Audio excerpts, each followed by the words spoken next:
decola 10 Gol 5625. Hello, everyone. Ladies and gentlemen, boys and girls. Welcome again to another international episode.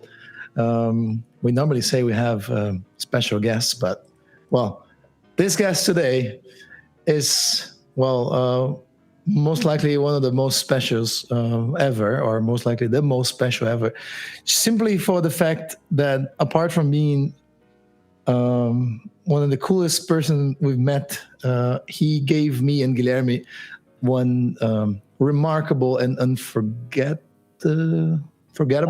Is that what I want to say? That's right. And most likely someone that follows us saw that amazing formation flight with the DC-3s. So that's how I'm going to start the episode today. Of course, giving a nice shout out to our supporters, Hangar 33, Hangar 33s. We are always wearing those amazing apparel, those gears that they produce next to our hometown and in Blumenau, Santa Catarina, and also Realizar, Escola de Aviação Civil. And it's good that we can actually say some stuff in Portuguese because Mike also speaks Portuguese. And it is a pleasure to have Mike from Dynamic Aviation. It's a pleasure to have you here. Mike Stoltzfus, is that correct how I pronounce your... Yes, that's good. Stoltzfus, but it's good. Welcome, Mike. Welcome to our Farol de Pouso podcast. You can throw in any Portuguese as you like, and please go ahead and tell us a little bit about yourself, and please be welcome to this aviation chat. Bom dia, Felix. É grande prazer para estar aqui com vocês. E eu casei com uma brasileira de Santa Catarina, 20 anos atrás. E eu falo pouquinho português. A única problema com meu português é meu sotaque. Meu sotaque é bem americano. Então é bem mais fácil se eu falo em inglês com vocês. So I'll do this in English. Absolutely. So the flight that we did in the DC-3 last summer, it had, 400,000 views, 450,000 views of all the social media that we have done at Dynamic Aviation in the last 5 or 6 years. This was by a couple of orders of magnitude more views than anything else we've done. So that was a very, very special video. And I think part of the reason why it had so many views was because of because of all the followers that you have and all the viewers that you have of your podcast. Well, I'm not really sure about that. I think but I take that as an acknowledgement. But we have to face the fact that the whole of the DC-3 society and the fact of putting all those airplanes together, it is a feat. That's something really, really special. And so I just wanted to start with a big obrigado for that one, because it was something priceless, something that we will never ever forget. And so I wanted to just throw that in just to start with, to show my appreciation towards your kindness and on behalf of me and Guilherme. Guilherme has a little bit of a broken connection, but he should come in at any time if he finds a better spot to talk. And so Mike, tell us a little bit, when you first meet someone and people ask you, what do you do? And what is this company that you work? Like, what is that? How do you answer that question? So the short answer is we're in the aircraft leasing business. Leasing. And then when you go to the elaborated version? So then the elaborated version is that it's an operational leases. And but there's in the aviation world, there's transportation and there's special mission. Transportation is where you haul people or cargo for hire. Special mission is where you modify the airplane to meet some particular mission for your customer. And so we are in the special mission space. So the elaboration is that we lease airplanes with pilots and mechanics to our customers, but before the airplane goes to be with our customer, we modify it for their special mission. So it's popular now as a wet lease, but in this case, you're not like flying for an airline, you're flying for a special mission that this customer is requiring from you. Exactly. Yeah, and what I think is very interesting as well is like you have a huge variety of missions that you can provide, right, Mike? Yes. So could you tell us some examples of modifications of airplanes and things that you do to achieve those missions? Yeah. So the best way to think about it is in three parts. The first part is defense. The second part is what we call airborne data acquisition. And the third part is what we call public health and safety. So if you'd like, I'll kind of talk through a little bit on each one of those. Yeah. So defense is what we call, the moniker is ISR. It's intelligence, surveillance, and reconnaissance. It's essentially, and this is done by governments around the globe, it's essentially gathering intelligence via either surveillance or reconnaissance. Most of it ends up being reconnaissance. And so what we do is the customer, as an example, I'll give you the most powerful example that we've ever done. And that is the counter IED. So if you know the improvised explosive device, this is what was going on in multiple conflicts throughout the 2000s and 2010s.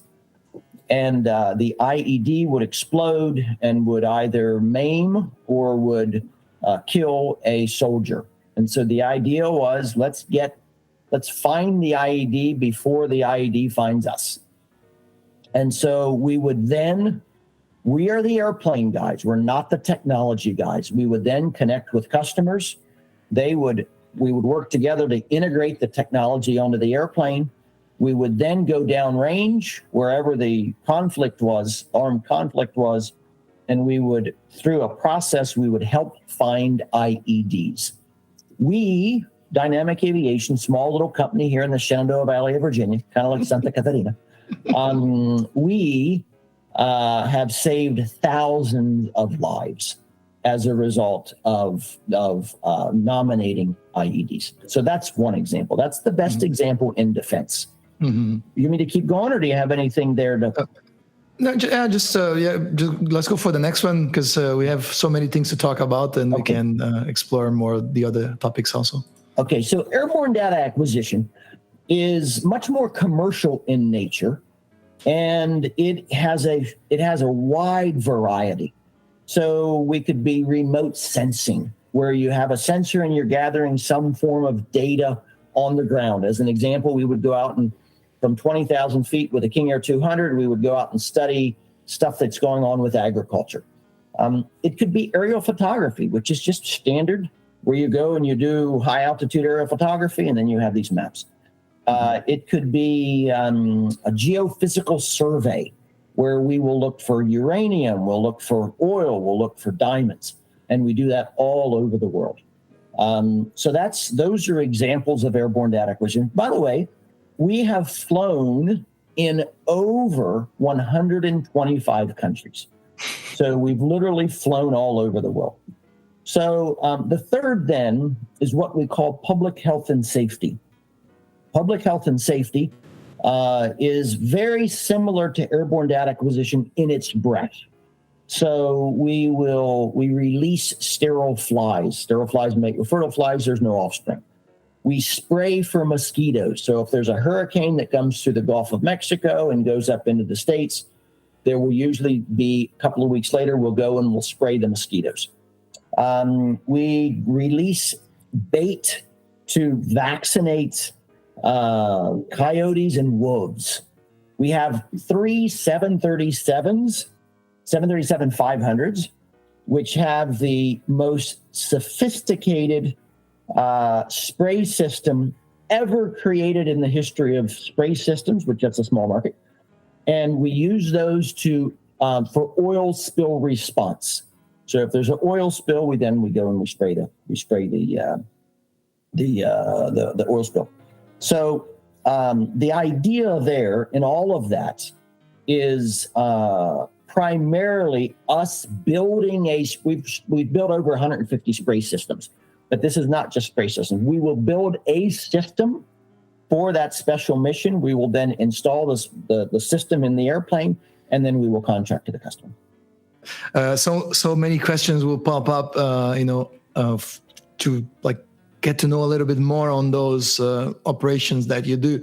But one basic question, right? So you have 3 737, yeah. And how many King Airs you have?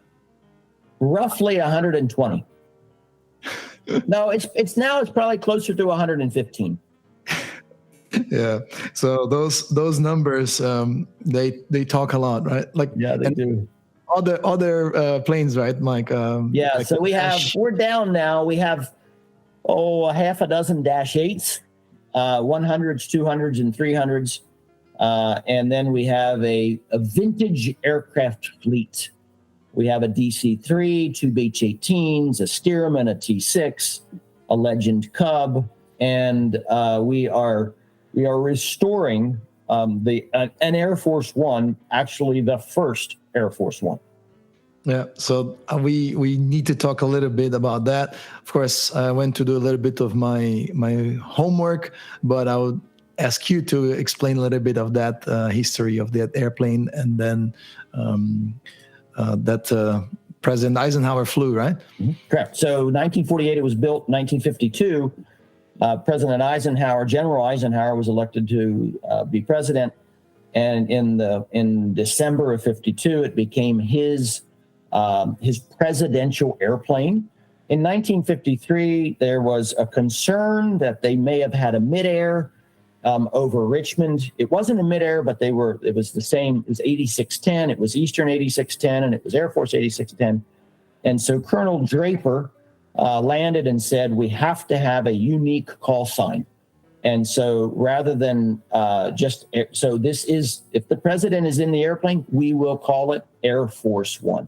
And so that's why this airplane became the first Air Force One. There you go. And how come you have in your company these aircraft now, and you are doing that restoration? Yeah. So in 2015, my dad and I were business partners for probably 25 years, and we worked together for over 30 years. And both he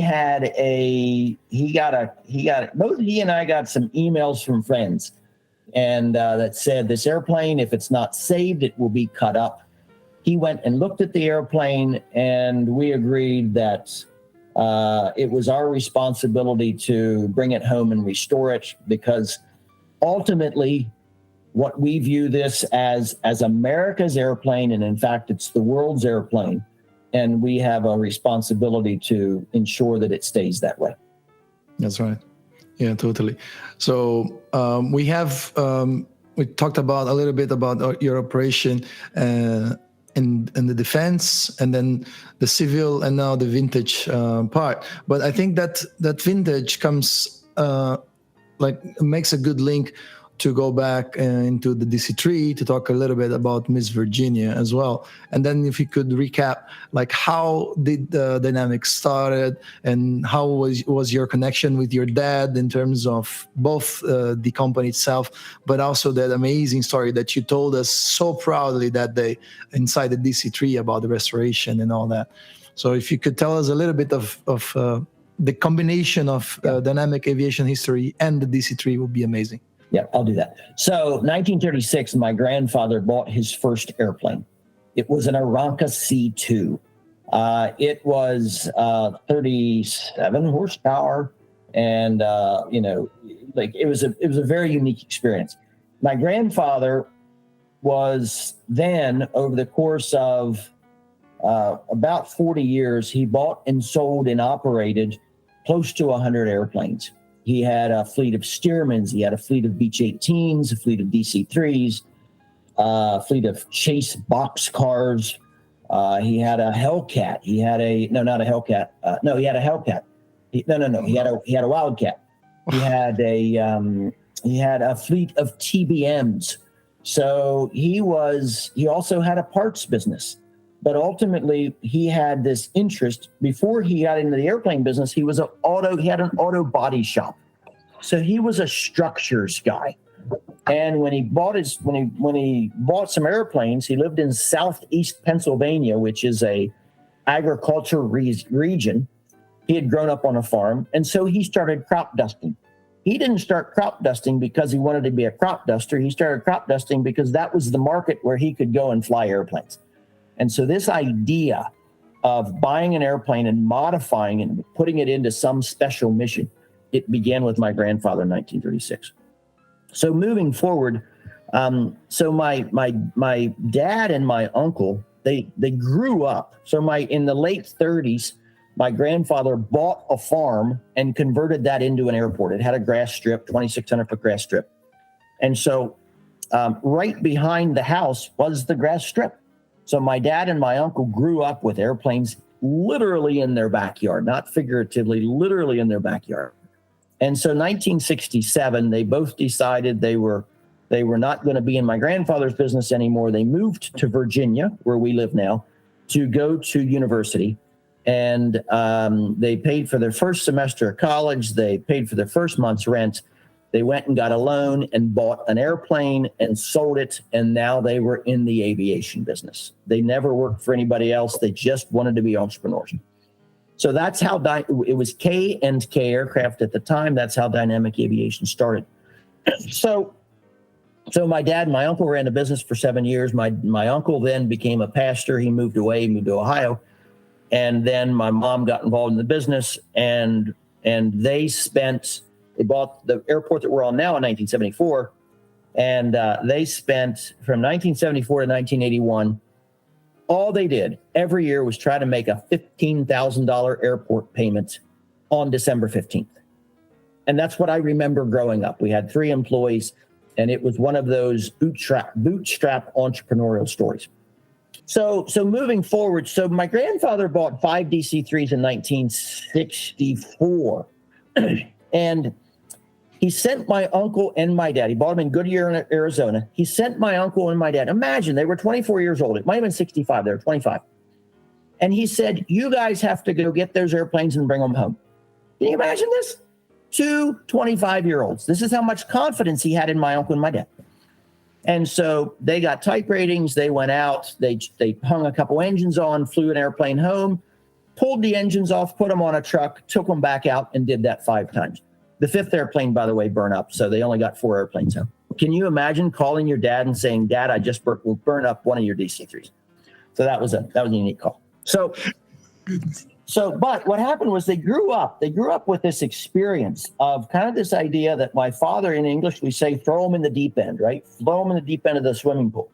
And so that's what my dad did. That's what my grandfather did. And so then that's what we all grew up doing. And that was, we just had lots of opportunity and lots of responsibility from a very young age. So I had a unique thing, though. I really didn't want to work for my dad for a whole bunch of reasons. And I wasn't so drawn to aviation, or drawn to flying airplanes.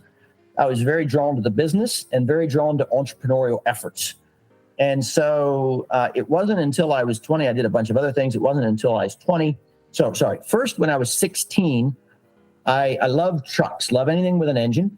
When I was 16, I went up to Winchester to drive a water truck for a weekend when we were spraying gypsy moth with DC-3s and Beech 18s. So I go up, and so my uncle, my dad wasn't there, my uncle and my cousin, one of the other pilots suggests to my uncle that it's the end of the day, I don't need to haul any more water, and that they should take me flying. So I jump in the jump seat in an airplane that November 2401.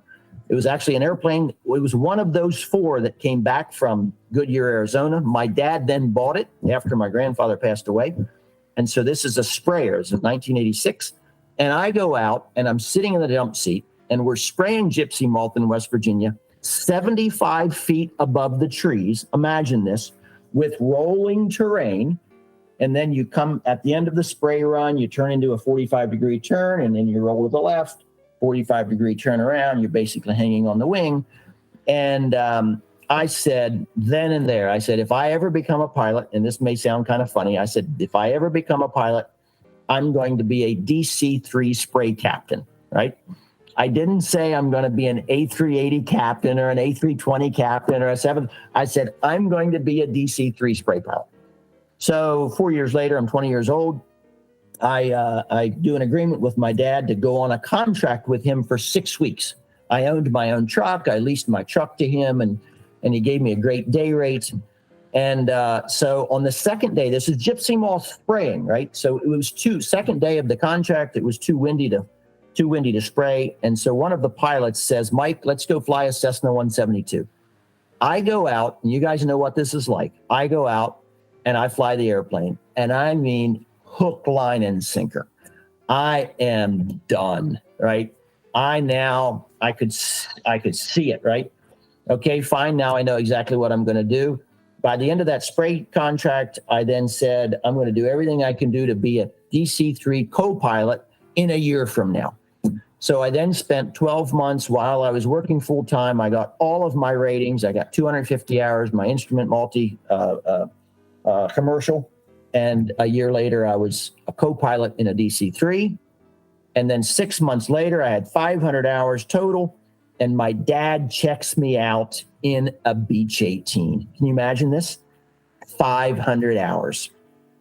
6 months after that, I then did a bunch more flying. I had about 700 hours. And then I get a type rating in a DC-3. So 24 months after I start flying, I have 750 hours and I get a type rating in a DC-3. So this was like my dreams are coming true. Well, because the problem is, Felix, I could tell these stories just on and on and on. But that's exactly why we're here, because we want to hear that, and you want to, be part of that history now, and be, like we're literally like stoked by those stories since the moment you told us the first time, and you can go on and on, like full trust. Yeah, probably we are going to have to reschedule some other episodes to hear his stories, because you guys cannot see because we don't use the image, but we are all like with our eyes wide open listening to this. We can say that in Portuguese as well, right? A gente tá babando aqui, né? So, can I tell you a little bit more about the DC-3? Of course, please. All right. So there's something about the DC. I'm just gonna, and you're right, Enrique. It's Enrique, right? Yeah, it's Enrique. You're right. So I'm just gonna give you. So I love the DC-3. Okay, I mean it's an airplane that I actually get emotional about when I talk. Like I'm getting emotional right now, right? Like this is an airplane I get emotional about when I talk about. It's like, and I'm not saying put this on the video, but it's like a love affair, right? It's like there's something about the airplane. It's a soul issue. It connects with your soul in ways that I've never had any other airplane do. And I've got 1,000 hours in the airplane, so not that much, but 1,000 hours in the airplane. I've done a ton of instruction. So I've done a ton of instruction from the left seat, teaching guys how to be co-pilots, and I've done a ton of instruction from the right seat doing upgrades. I never got my DE, I was never a designated examiner, but my cousin was, by the way.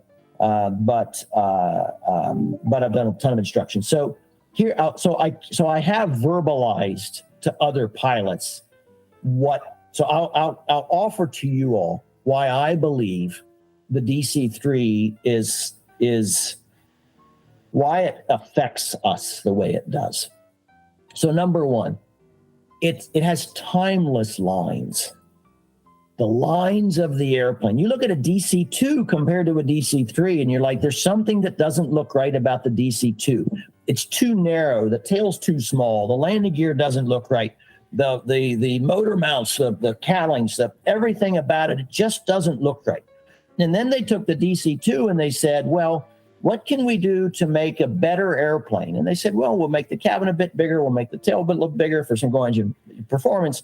for having a barn door out there. We'll put on higher, it'll be higher gross weight, bigger engines, stronger landing gear and all that stuff. And so they go through this. And not only did they make the airplane, which I'll get to in a bit, not only did they make it extraordinarily effective in all ways, but those changes made the airplane absolutely beautiful. And so the lines of the airplane were just drawn to them. And I say, when I say timeless, I mean timeless. This airplane will be, it connects to our soul in ways that are hard to explain. So that's number one. Number two is, it's an extraordinarily simple airplane. It is a hydraulic airplane. There are 6 systems which are hydraulic. It has hydraulic windshield wipers, for Pete's sake, right? We don't fly anything that has hydraulic windshield wipers. It has hydraulic cow flaps. Obviously, everything else, it's got hydraulic brakes and hydraulic landing gear and flaps and so on and so forth. That's not particularly unique, but the fact that it's just a hydraulic airplane. Then the second part, and again, because it's when it was designed, the next part about the airplane, by the way, do you want this much detail? Okay. Please. You know why? Because we are DC-3 lovers since childhood, me and Guilherme. There was a DC-3 flying over Blumenau when we were kids. And that's why we went, talking to everyone that was around the DC-3s at Oshkosh. And that's how we eventually met, because we were sitting beside each other. Yeah, so that's how we met, because of our passion. So this is we love what we do, but we have this in common. So we are having a blast here. So you can carry on forever. All right, so I'll give you some more. Okay, so the second thing is the hydraulics. The third thing is it's a fascinating electrical system. Imagine this. Now, we actually have a split bus on our airplane, but imagine this. There were probably, I'm guessing, on the order of 15,000 DC-3s that were manufactured with one single 28-volt bus. So imagine what happens if you've got a little chip of something and it grounds the bus out. Like, you got no shedding, you got no I forget what they're called. You got no you got no triple bus. When your bus grounds, your electrical system's out. Right. And so that's a day when you're actually very grateful that everything is hydraulic. So the next part, everything is cables. You literally you get a center pedestal, and you've got cables that come from your throttles and from your props and from your mixture, and that goes down through the floor and it goes out. And so it's just a cable direct. It's not even, there's no servo. Well, there's servos, but there's no servos on the flight controls. There's no servos on the center pedestal. It's just a direct cable. So what does that mean? It means that it means that if the cable tension's proper, and it means that if the cable goes around a little wheel, it means that if all that's proper, then you're good. But if it's not, then you're going to have all this. It's like she has a personality. Every single one of them have a personality. And so, therefore, if you're flying an airplane that's rode pretty hard, it just means that you're going to have to be tender. It means that you're going to have to be gentle, and it means that it's going to have each cable's going to have a different feel. The next part then is, man, I can't believe it's very rare that I give this much detail on a DC-3. The next part is next week again. Okay. So the next part is the control inputs. So when we fly a bunch of King Airs. We talked about that. When you do a control input in a King Air, it's essentially like a race car, right? You do this, the airplane turns. You can't see it, so you do a little input, and the airplane immediately turns. A DC-3 is like what we call a Mack truck. So I don't know down there. I don't think you've got Mack trucks. It's like a Volvo. It's like a 50-year-old Volvo, right? And an old Volvo has bearings that are shot. And so what you do in a DC-3, if you want to roll the airplane to the right, you put in twice the control input and take half out. Is there any airplane that you guys fly that's like that? No, right. Because it's not boosted, right? Nothing's boosted. It's just cables. It's cables and control surfaces, big barn doors out there. Okay, so that's a fascinating, and the rudder's similar, but the rudder, completely depends, and I don't know about this on a jet, but it completely depends on the speed. So you've got to have really a strong feel with regards to what your configuration is, and so therefore with regards to how much rudder input, but essentially the rudder is very similar, where you don't necessarily always put twice as much in, take half out, but you have to know how to use the rudder very effectively to immediately correct, and this is like what you guys experienced, immediately affect your configuration, but sometimes that means you're going full rudder throw. Mm-hmm. And I don't know that you guys do that, but you guys would have to tell me about that. Okay, so what else? So the next part is that there are essentially two engines. There's a Wright and a Pratt, and the Pratt, the 1830, that was the ubiquitous engine. It was, I would argue, it's probably the third best round engine ever built. The best round engine ever built by far is the R2800 CB16. The second best round engine ever built is the 985 and Pratt & Whitney 985, and both of those are Pratts. And then the third, I would say, is the 1830. So therefore, the 1830 is an engine that all of us, we can sit between two of them, and you got a ton of confidence. Now, we had Wrights. We had a whole slew of Wrights. We had one airplane with 202s, another airplane with 56s, another airplane with 76s, another airplane with 80Bs. And then we have, right now, we have a DC-3 with 1830-7594s. It's kind of a hybrid. So the point of that is that you could trust the engine, but that's not the primary issue with 1830s. The primary issue with 1830s is what it does to the soul. And it doesn't matter if you're up front in the airplane, if you're in the back of the airplane, or whether you're on the ground when the airplane flies over. It has something there's something about I'll get it in a little bit. The frequency. There's something about what that frequency does when it goes through the body that it affects us emotionally in ways that we know, a little hard to describe, but we know. So you take all of that, you take the lines of the airplane, you take oh, by the way, one more thing on the airplane. So when the airplane was designed, so call this 36, 37, the DC-3 specifically, there was no AutoCAD, you think of a Boeing today. A Boeing today is there's no extra weight at all. Nothing's over, and you could argue there's some things that are over-engineered, but for all intents and purposes, nothing is over-engineered. This airplane is so stinking over-engineered that because they said we're not going to have failures on anything. And because you didn't have AutoCAD, where you were worried about getting that last ounce out of the airplane, or that last like half a kilo out of the airplane. And so as a result, what you have with the airplane is it just doesn't break. But if it does break, it doesn't matter because it's so over-engineered.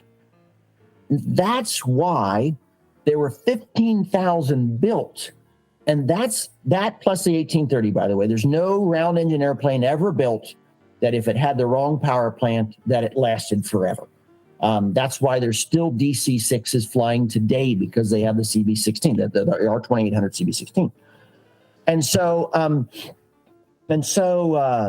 So the DC-3, you take all of those things. You take the lines, you take the simplicity of a hydraulic airplane, the simplicity of the electrical system, the simplicity of the cabling, the power plants.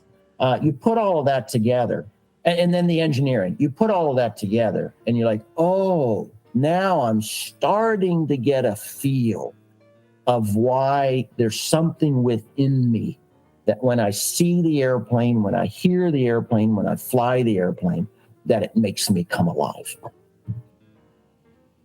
Over. Fantastic. It's just fantastic.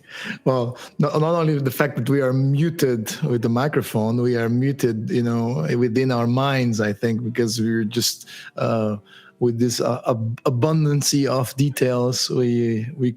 I think we transplanted ourselves to a different world, back to the 30s and thinking about those guys, putting all this effort to draw and to make it again and again and make it better. And also, if you look at, imagine like this PW engines, right? Like being built since the 30s, and they're still alive and kicking, and they're strong, and it's fantastic. Right. It is. Yeah, no, the 1830. By the way, the 1830, it was underpowered. It was only 1,200 horse. We've got 9475. I said 75 to 94. They're 9475. 9475 is 1375, and I can tell you the difference. You fly an airplane with 1375 aside compared to an airplane with 1,200 aside, and you really do know the difference. So that was the only problem with the 1830. But other than that, they go to 1,200 hours. For overhaul, and it's a great engine. Just talking about a little bit about Miss Virginia, and back in the days, it was doing some sort of missionary flying. Could you tell us about that? Yeah, so in '73, I think.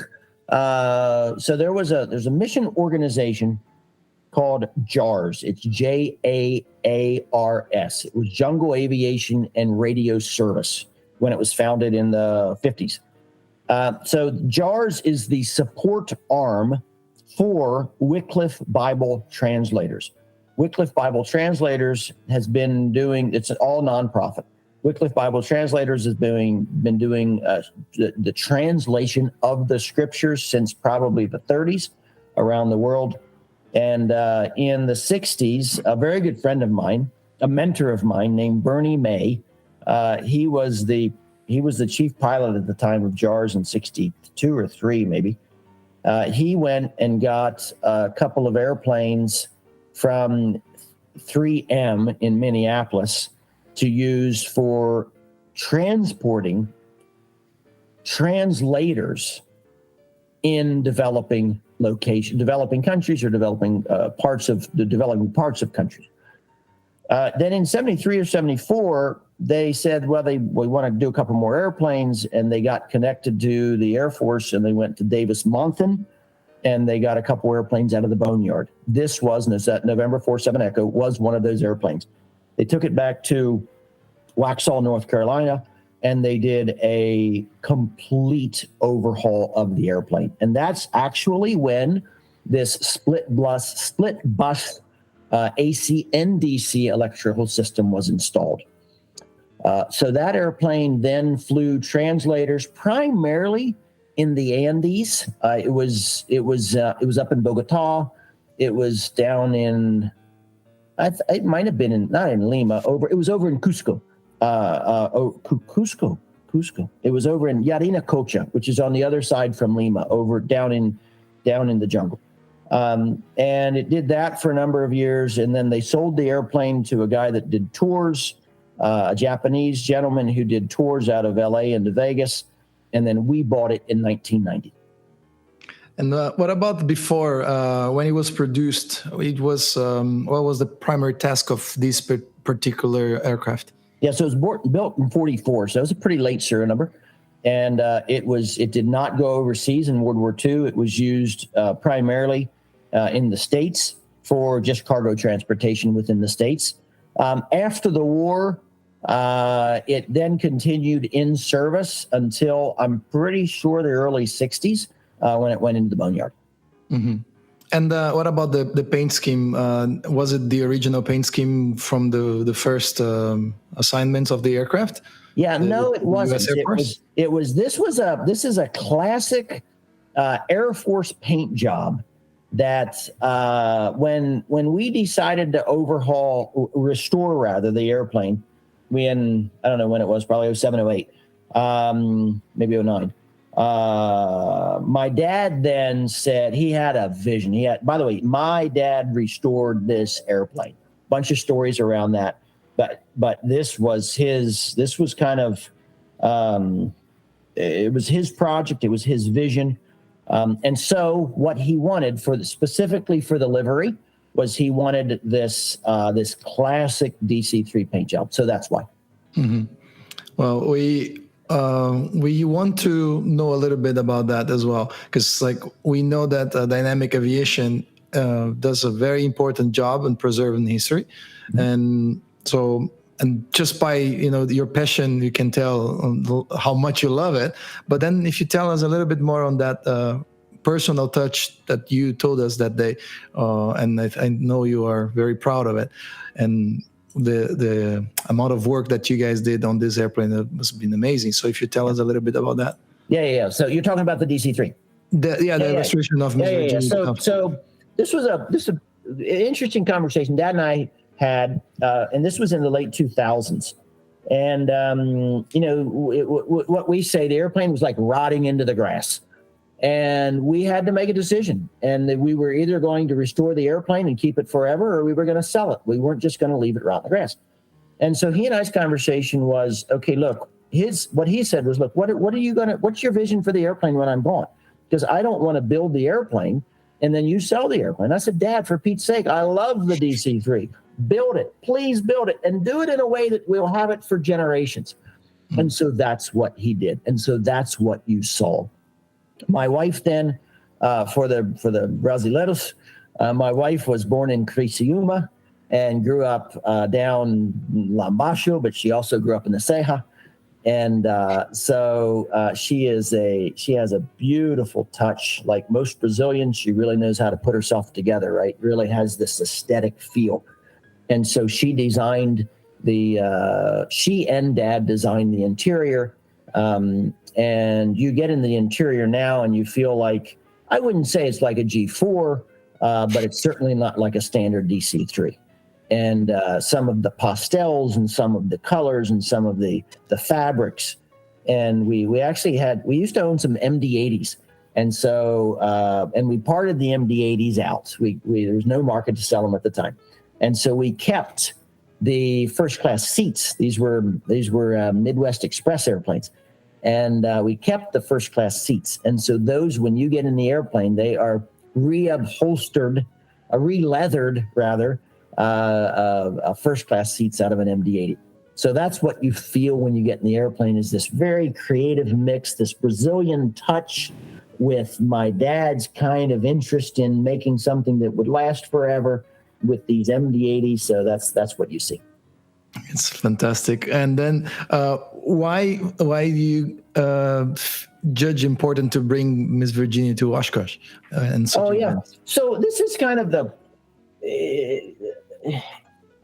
well, first of all, it is either the most pristine, and when I say pristine, it is either the most beautifully well done restoration DC-3 in the world, or the second most beautiful done, right? It's a very, very well done airplane. And but there's a sub part to this, and that is in 2019,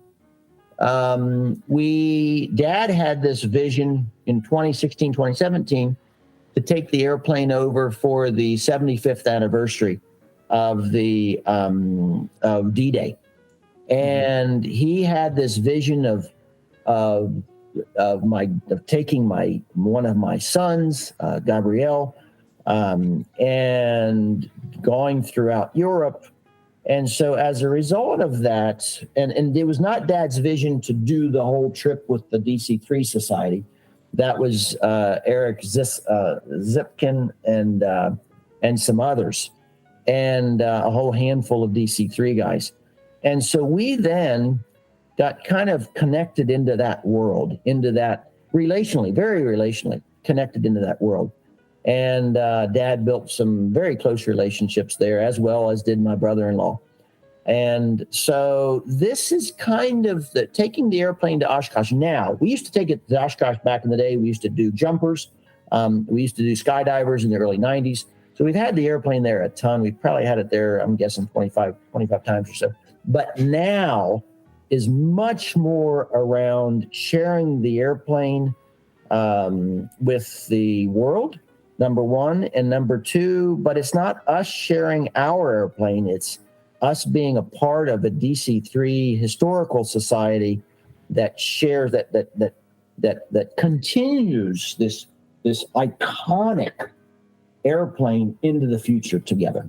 That's right. Bring it to the society, right? Give it back to the society. Yeah, and really it is. It's just sharing. Look, I really believe in this concept that to whom much is given, much is expected. To whom much more is given, much more is expected. That's and right. The reality is that like all of us, we've been given much more. And in this case, it's a DC-3. So for Pete's sake, let's take that airplane and let's share it with the world, and let's allow the airplane to be used in a way that would inspire anyone. It could be a 2-year-old, it could be a 5-year-old, 10-year-old, 20-year-old, the whole way up to guys that are, that flew the airplane in the 50s. On a particular note for us was, a life-changing experience, through the connection that we did, and the fact that we were speaking Portuguese, me and Guilherme, and then you guys just came like, oh, so vocês são brasileiros. So imagine, like, it was, those things, those are the real life examples that we look up and we say, yeah, thanks God. So Amen. Those are the daily reminders of the existence of the Almighty, right? Amen.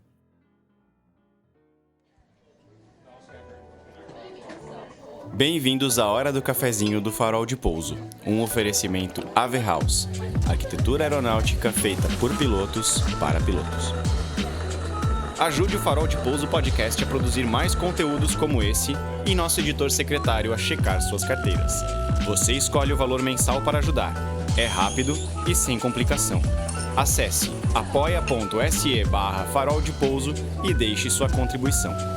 Acesse também linktree/Farol de Pouso e confira todos os conteúdos EAD já produzidos pela nossa equipe. Você ajuda a gente e ainda alavanca sua carreira. Siga também nossa página de inglês e mentorias através do perfil FP Aviation English no Instagram e fique por dentro das novidades que vêm por aí. Um forte abraço e muito obrigado!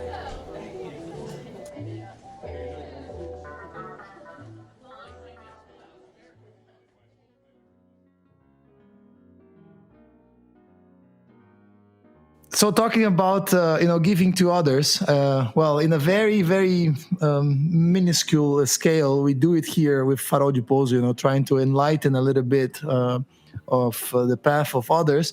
If you would explain real quick a little bit about Next Gen again and your involvement into that. Yeah, so Next Gen Aviators, so that DC-3 flight for me was a defining moment, right? The idea that as I'm sitting here with you today, and I can trace back every decision that I've made to the fact that I flew in a DC-3. That had as much of an impact on my life, and actually I always believe that it had more than the fact that I grew up in an aviation family. It's probably not true. The aviation family probably had more impact than that flight. But that flight, it anchored me. And so the idea was we need to give, and you think about all of us in aviation, you could ask any pilot, any mechanic, and 90% of us between the time we were 5 and the time we were 18, we had a defining moment. And it could be an airplane flying overhead. It could be, for a mechanic, it could be, I went to the airport and I just wanted to know how it worked. And so the idea then was, what can we do to give back to communities? And in this case, it's our local community here and then throughout Virginia. What can we do to give that opportunity to a young person to have a defining moment for aviation? Well, it's very practical, by the way, because we have a workforce crisis throughout all of aerospace and defense throughout the world. And so, but what we found is that will eventually get itself sorted out, right? We're not going to solve that. What our responsibility is to create, and we've done this, we've done 6,000 students so far, where we have this 3-hour experience where a group of students will go through, they'll actually construct a small biplane, a little like it's just they're fabricating, bending metal and doing pop rivets. They'll do some electrical work, and they will then. So that's kind of this technical experience. Then they'll fly in a simulator, and they'll do a walk around a King Air, and then they'll go fly in a King Air. And you guys know, right? You know what this is like. You should see the kids when they get out of the airplane. And so that's what we do. And we're doing it now primarily just in our local area, with 6-county area. We live in rural Virginia, about 250,000 total people and total population. And so we're using that as a way to give to our community what so many of us here at Dynamic experienced when we were kids. That's beautiful. For us, like, I clearly remember those moments of the DC-3, of this DC-3 in Blumenau flying over my head, and I'm running out, just maybe I was 4, only with the underwear, going out to the garden, running to the grass. Then the dog will come along with me, and like staring and listening to the sound of those engines, and I know exactly how it is. So we need to thank you for doing this with the next gen aviators as well. So we did, I think, 1 hour of intense moments that we always say that happiness is defined by those moments we wish never goes, right? Never ends. But I think we could go a little bit towards the end. To get a little bit of your, some messages that you have as being a leader and as working. One thing that got me and Guilherme really interested and admiring the company is like how familiar the company is. Like you have basically, everyone is, it's my uncle, it's my cousin, and it's this guy, and it's Jason, and this and that. So everybody's connected, and then. How is it to be part of that, and how is it to be a leader on that? Yeah, these are great questions. So I would offer to you, and some of this will be a little bit more kind of business speak or academic speak, but I'll give you some concepts. So fundamentally, the purpose, I believe, of business is to create value. And so that's whether you're flying airplanes, whether you're buying an iPhone, whatever it is, the purpose of business is to create value. There's a lot of people that believe that the purpose of business is to make money. Well, the people that just want to make money, they tend to have relational problems because they don't put relationships first. And so there's a lot of organizations that you'll go into and you'll feel like a number, and you'll feel like nobody has your back, and you'll feel like people are politically kind of, always blaming each other, all that stuff. And unfortunately, that's just how a lot of business is done. We tend to take that and turn it on its head. And we say, well, first of all, we're relational. And so what does relational mean? Relational means we're going to care for one another. But we still have to remember that we are a for-profit company. And so we have to create value. We have to create value every single day. And we have this, it's like kind of an English term called bespoke. I don't know what bespoke would be in Portuguese. It's kind of a unique. Feito sob medida, basicamente. Okay. Kind of like that. Okay, so we have this bespoke model where we have customers, we reach out to customers, and they have a very specific mission. And then we will create a bespoke or a custom program to go and to meet their needs. Well, we do a lot of iteration with them to figure out what creates value, what do they care about, and what does not create value, what they don't care about. So first of all, you got to create value. Now, by the way, it's not just about creating value for customers. It's actually about creating value for employees. It's about creating value for their families. It's about creating value for our communities. Like NextGen's an example of creating value for the community. And ultimately, anybody that has a financial investment in the company, which is essentially me, you got to, and this is the concept, right? You got to create value for the kind of quote unquote the financial investors. And so how do you do that? And that's really the question. The question is, how do you create value? So the way that we think about creating value is essentially two things. Number one is culture, and number two is alignment. Culture, and this is unique. Southwest does this. There's not really any other airlines to do this. culture for us is three things. It's love, the basics, and ownership. It's in that order. If we first have to show up and care for one another. And by the way, I experience this a lot with my Brazilian friends, right? We love each other, we care for each other, we got each other's backs. Yeah, of course, we'll fight. Well, we don't necessarily fight so much, but Brazilians they'll fight, but they do. Brazilians, as a rule, put the relationship first. A lot of cultures in the world that do not. A lot of cultures in the world put truth ahead of love. When you put truth ahead of love, ultimately what happens is you get a lot of relationships that are broken. And then because truth is ahead of love, you don't typically work on reconciliation. For us, love has to do with, being patient, being kind, and all of these things, but it also has to do with reconciliation. So we work hard at Dynamic every day. Remember, this is culture. What's the first thing in culture is love. Well, we work hard every day at reconciling with one another. And so this is why, and for caring for another, right? Patient and kind, you don't envy or boast, you're not arrogant and rude, all this stuff.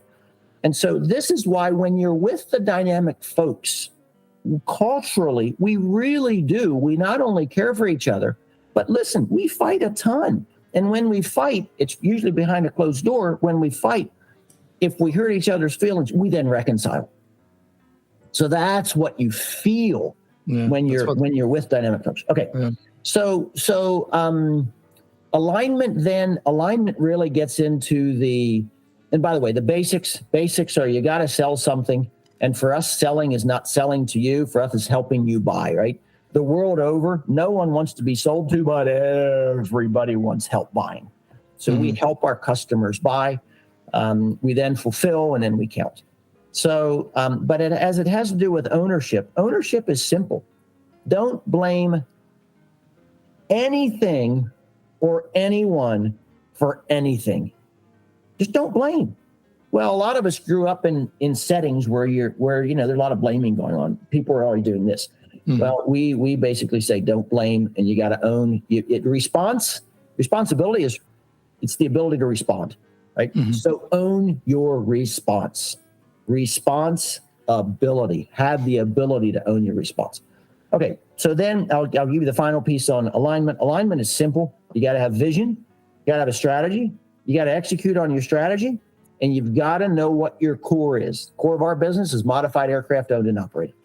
So sorry for all the academic speak and for all the, stuff, but that's essentially how we do business at Dynamic.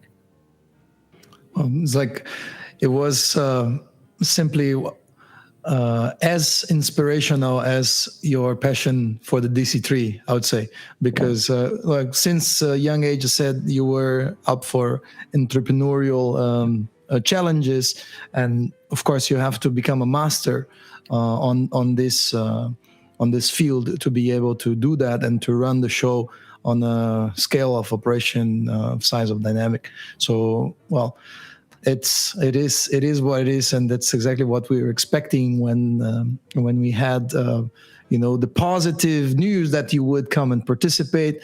We knew we would have moments of enlightenment, and now including a little bit of this business core values and guidances that I'm taking, and I actually took note of, and it basically sums up a lot of things that we try to do, and we look up for persons like you, Mike, and what you do to carry on trying to be better every day.